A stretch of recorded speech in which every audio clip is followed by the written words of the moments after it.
Vale a pena ser dona de casa? Vale a pena ser dona de casa?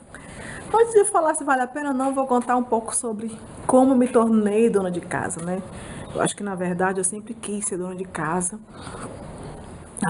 No fundo do meu eu, essa sempre foi uma escolha que poderia ser uma possibilidade muito boa para mim. Mas, na verdade, foi tudo com resultado de escolhas, não é? Umas boas e outras más. Em maio de 2012, eu saí de um emprego. Um emprego, gente, que eu detestava. Mas eu tinha responsabilidade e ia, batia meu cartão, fazia meu serviço certinho e voltava para casa. E no outro dia, quando eu tinha que acordar para ir para o emprego de novo, era uma tristeza. Eu ia arrastada. Mas eu tinha consciência de que eu não podia pedir as contas, porque eu precisava daquele dinheiro para dar um salto na minha vida. Eu estava encerrando um ciclo. Eu estava vivendo de uma forma profissional e de uma forma... Eu estava com o meu lado emocional e profissional completamente destruído. E eu tive coragem de chegar para o marido e dizer, olha, eu vou pedir minha demissão. Foi quando ele me alertou, não pede não, você vai perder um dinheirinho aí. Conversa com alguém, fala com alguém que você está querendo sair, começa a pulverizar isso para ver se dá certo e eles te põem para fora. E foi isso que eu fiz. Eu saí em 2012, mas em 2009 foi quando eu falei que queria realmente sair de lá, né, e pedir para que na primeira oportunidade de corte que tivesse, colocasse meu nome. Só que, gente, foi um inferno astral, porque do dia que eu sinalizei que me botasse no corte, pro dia que eu saí de lá, nossa, eles fizeram tudo que para eu pedir minhas contas, mas eu lembrava daquela frase que dizia, não pede não que você vai perder dinheiro. E o dinheiro que eu ia perder, eu não podia abrir mão, porque era a totalidade daquele montante de dinheiro que ia fazer com que eu erguesse essa casa. Claro que aqui tem dinheiro do marido, mas a compra do terreno e erguer essa casa toda, com certeza, 80% do dinheiro que foi investido aqui foi o dinheiro dessa minha, não da rescisão, né? Porque a compra do terreno, eu já tinha esse dinheiro, o dinheiro do terreno eu já tinha no banco. Eu fui lá, saquei e comprei o terreno. Quando a gente viu que precisava juntar nossas escovas de dentes, que já estava na hora da gente dar um passo lá na frente do nosso relacionamento, foi quando a gente resolveu começar a construir, porque já não tinha mais saída. A gente tinha realmente que... Opa, tá borrado aqui. A gente tinha realmente que dar um outro passo e seria a construção da casa. Então, com o dinheiro que eu guardava, com as minhas economias, eu comprei o terreno. E com o dinheiro, 100% do dinheiro da minha rescisão, foi o dinheiro que a gente fez toda o alicerce e levantamos toda essa casa, né? O marido também ajudou em partes, mas 80% do dinheiro que foi gasto para erguer a casa veio da minha rescisão. Hoje, depois de alguns anos que eu saí daquele trabalho, eu entendi porque que esses 3 anos que eu passei, onde eles faziam de tudo para eu pedir as contas, na verdade era Deus me dando um pouquinho a mais de dinheiro, porque o valor exato que eu precisaria para erguer essa casa, junto com mão de obra e tudo, era o valor exato da minha rescisão. Quando eu saí do trabalho, eu fiz uma coisa. Eu paguei todas as minhas dívidas, que não eram muitas, eram poucas. Eu acho que eu tinha cerca de R$ 1.200 em dívidas. Paguei todas as dívidas, fiquei com meu nome limpo e deixei o dinheiro guardado até agosto, que foi o início da construção dessa casa aqui, né? E Deus faz coisas, gente, surpreendentes, porque naquele mesmo ano que eu saí do emprego, eu saí em maio de 2012, em dezembro eu descobri que estava grávida, já de quase 3 meses, depois eu perdi o bebê, depois a minha irmã ficou com câncer, eu entrei na depressão profunda. 2013 foi um ano que, graças a Deus, eu não gravei nenhum vídeo, graças a Deus que nenhum de vocês estiveram perto de mim, porque eu não era eu era realmente um zumbi. Eu estava em depressão profunda e sofrendo de síndrome do pânico, foi muito ruim. Então, para encurtar a história, aquele ano, lá atrás, quando eu comecei a sinalizar que eu queria sair do meu trabalho, na verdade, Deus preparou todo um terreno para que eu ficasse forte e erguida para ser quem eu sou hoje, porque eu tive que enfrentar muitas perdas. Até o fato de eu sair lá do trabalho foi bom. Eu lembro que uma vez o meu cunhado morreu e eu pedi para chegar mais cedo ou sair mais cedo, eu não lembro agora, para ir para o enterro dele. E eu lembro como se fosse hoje que a pessoa falou assim: cunhado não é parente. E eu fiquei pensando, quando eu saí no meu emprego e depois eu tive o meu aborto, depois que eu perdi a minha irmã, depois que eu perdi meu pai, depois que eu enfrentei um grande problema familiar,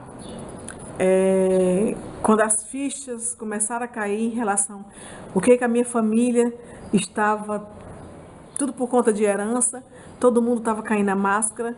Em 2014 foi um período muito ruim, até maio. Aí depois veio a perda do segundo bebê e depois teve o AVC.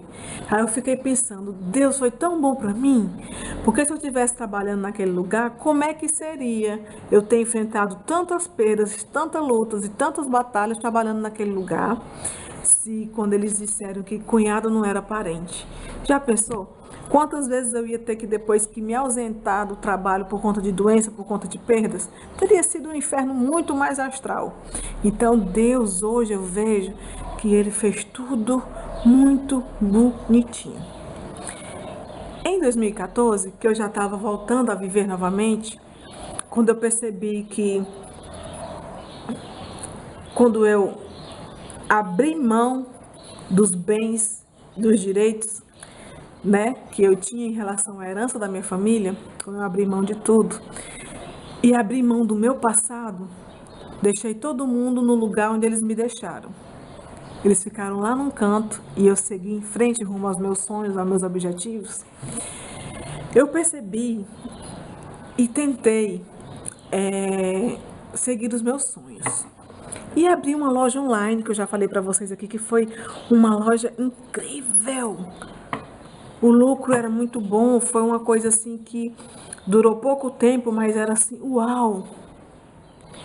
Se eu não tivesse nenhuma dívida, e nós tínhamos já dívidas enormes, eu com certeza hoje estaria com a loja e estaria bem.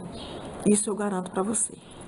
Aí você me pergunta, peraí, Marta, quando tu saiu do trabalho, tu disse que pagou tuas contas todas, foi com o nome limpo, que história é essa de estar com o nome sujo?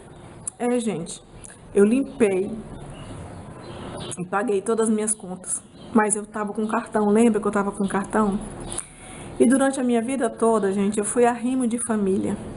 Dizer não para as pessoas era algo muito difícil, sabe? Ao longo da minha vida, eu juntei 3 vezes dinheiro para comprar um carro. E não era dinheiro para comprar carro usado, não. Eu dizia muito, eu ainda vou ter o meu Palio 4 portas da cor vermelha. Na época, esse era o meu grande sonho, ter um Palio de 4 portas. E eu estava me preparando para isso, né? Mas era incrível, gente. Eu não sei quem é arrimo de família aí, se vocês passam por isso. Eu era muito tola, muito tola. Então, quando eu dizia, gente, eu vou juntar dinheiro para comprar um carro, eu era tão tola que eu saía espalhando que eu estava juntando dinheiro para comprar um carro. Gente, como diria uma pessoa que eu gosto muito, dizia assim, todas as mazelas do mundo aconteciam quando eu falava que eu estava querendo alguma coisa para mim. A mamãe, ela sempre me teve assim na mão dela, sabe? E era muito engraçado que ela dizia, como você tem coragem de querer comprar um carro, estando fulano naquela situação? Como é que você tem coragem de gastar dinheiro com um carro, estando fulano devendo condomínio? Como você tem coragem de ter dinheiro e negar comprar os pneus do carro para aquela pessoa colar? E era uma pressão muito grande, e o Neto está aqui de prova porque ele teve presente em várias discussões dessas. E eu não sabia dizer não. Aí, gente, eu comecei a ceder o cartão. E o que aconteceu? Durante a construção dessa casa, eu já vinha com dívidas acumuladas de eu ter emprestado o meu cartão. E durante a construção dessa casa, eu me ferrei mais ainda, porque muitas coisas a gente comprou no cartão. Se tivesse tido administração e uma organização, com certeza eu não estaria hoje na situação que eu me encontro. Com certeza eu estaria bem melhor. Mas eu vim aprender a dizer não muito tarde. E eu não culpo ninguém, assim como você também não deve culpar o seu marido, assim como você não deve culpar o seu namorado. Gente, a escolha é nossa. Quando a gente diz sim, a gente escolhe dizer sim. Então, assumir a responsabilidade dos foras que a gente dá é ruim, mas a gente tem que assumir. Hoje, a forma como meu marido lida com o dinheiro dele é a mesma forma que ele usava e como ele lidava com o dinheiro no dia que a gente se conheceu. Hoje, a forma como meu marido encara as despesas, a forma como meu marido sonha, a forma como ele administra o dinheiro, é da mesma forma como a gente começou a namorar no dia 14 de julho de 1999. Então eu já sabia como é que era. Eu já tentei até entendê-lo melhor, analisei já a família dele e pude perceber que na família dele predomina isso no geral, tios, primos, a gente vê que é da família. Os homens trabalharem e as mulheres ficarem em casa. Então, é da família isso. Então, essa certeza eu já tinha. O perfil financeiro e emocionalmente financeiro do meu marido eu já conhecia. Que se juntou com o meu, que não difere muito dele não, sabe? Não difere muito dele não. No final, sabe? No final, o resultado é o mesmo. É não saber administrar dinheiro.